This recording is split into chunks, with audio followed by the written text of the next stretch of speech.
L'armée serbe était en état d'alerte renforcée lundi soir après les récentes tensions au Kosovo entre Pristina et la minorité serbe. Kiev veut exclure Moscou du Conseil de sécurité, une requête qui a peu de chances d'aboutir, la Russie pouvant utiliser son droit de veto. L'homme soupçonné d'avoir tué 3 Kurdes vendredi à Paris a été mis en examen et placé en détention provisoire ce lundi. L'armée sud-coréenne a réalisé des tirs d'avertissement, conséquence de l'intrusion de plusieurs drones nord-coréens dans son espace aérien, une première en 5 ans. La Chine met fin à la quarantaine obligatoire à l'arrivée sur son territoire, une mesure qui sera appliquée dès le 8 janvier prochain.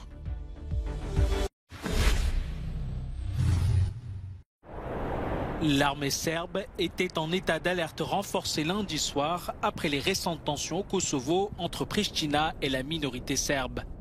Le président de Serbie, Aleksandar Vučić, a ordonné à l'armée d'être au plus haut niveau de préparation au combat, c'est-à-dire au niveau de l'utilisation de la force armée.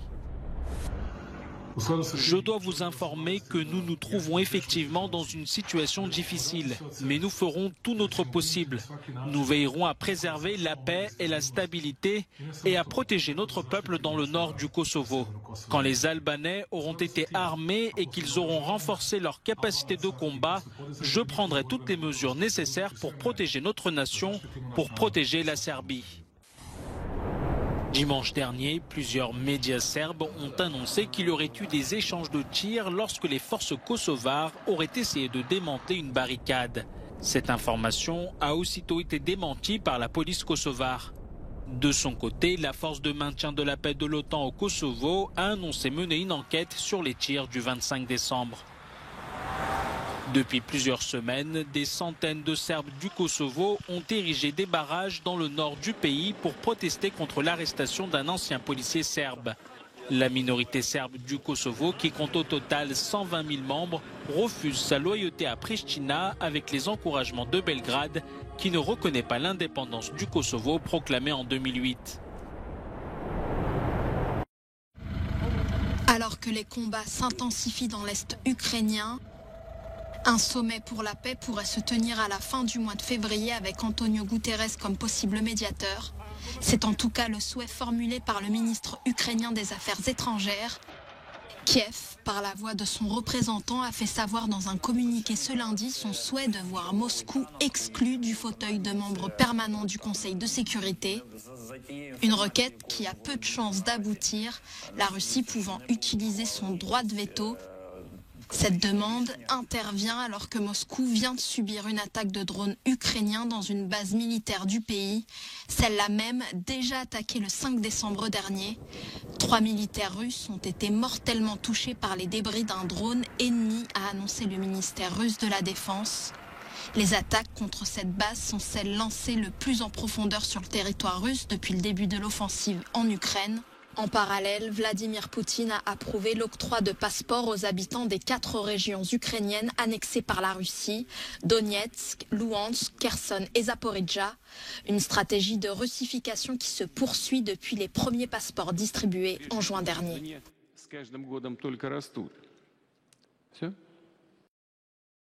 L'homme de 69 ans soupçonné d'avoir tué 3 Kurdes vendredi à Paris a été mis en examen ce lundi pour assassinat en raison de la race, l'ethnie, la nation ou la religion, ainsi que pour détention non autorisée d'armes.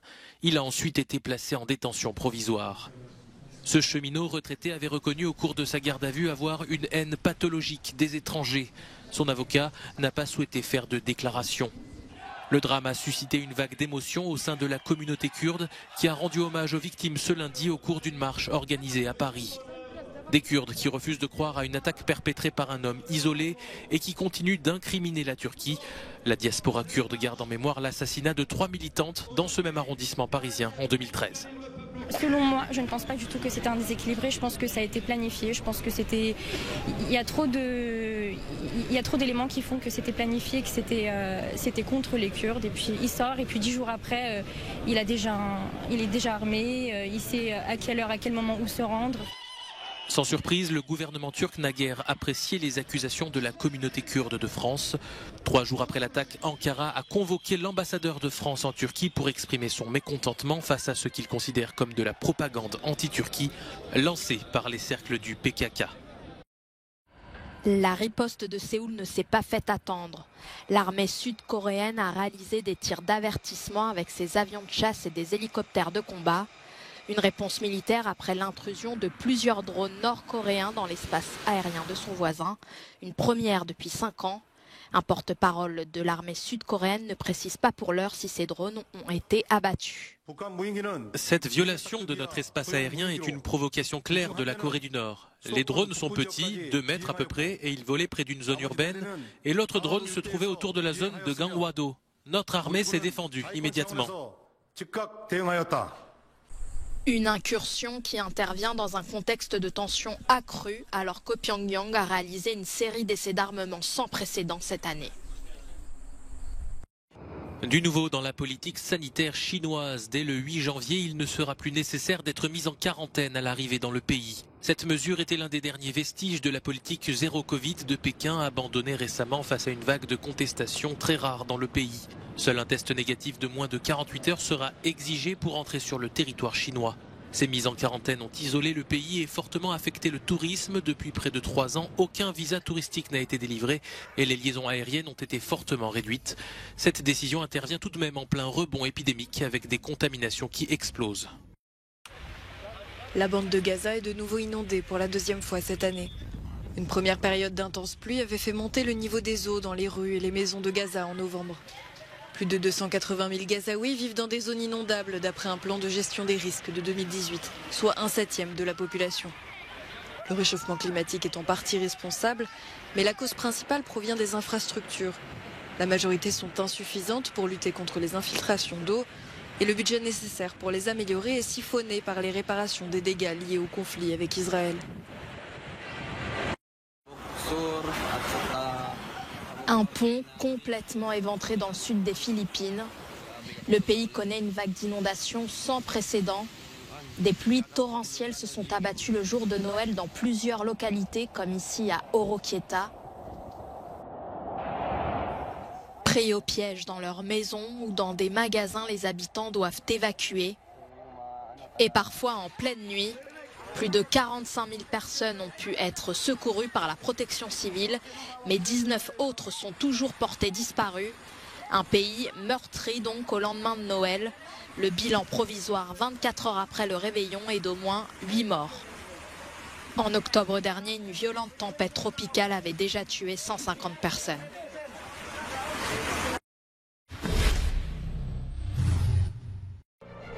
C'est l'un des films d'animation les plus remarqués de 2022 et il représentait cette année l'Arménie dans la course aux Oscars pour le meilleur film international. Aurora Sunrise est l'histoire vraie d'une jeune fille arménienne, Aurora Mardiganian, qui a survécu au massacre des Arméniens par les Turcs en 1915 et dont l'histoire s'est retrouvée sur grand écran à Hollywood. Aurora Sunrise mêle animation et documents d'archives pour raconter cette histoire personnelle qui est aussi celle d'un peuple. Lorsque j'ai approfondi l'histoire d'Aurora Mardiganian et son témoignage, j'ai compris qu'il s'agissait d'une façon unique de parler de la douleur de ma nation. Mais à travers l'histoire universelle et très personnelle d'une jeune fille qui a survécu au génocide mais qui n'a jamais abandonné et n'a jamais perdu son humanité. Et en même temps, elle a toujours essayé d'aider notre peuple. Le film tiré de son histoire, Actions of Souls, et dans lequel elle interprète le rôle principal, fut l'un des grands succès du début des années 20 aux États-Unis. Elle y raconte la violence, les meurtres, les viols et sa famille entière assassinée, la fuite et l'exil.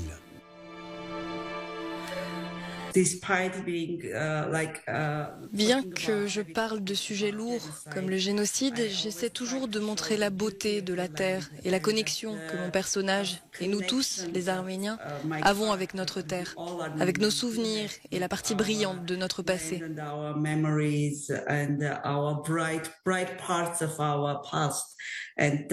Et c'est pourquoi je pense que l'animation et les illustrations étaient le meilleur outil pour capturer cette beauté et les souvenirs de mon personnage principal.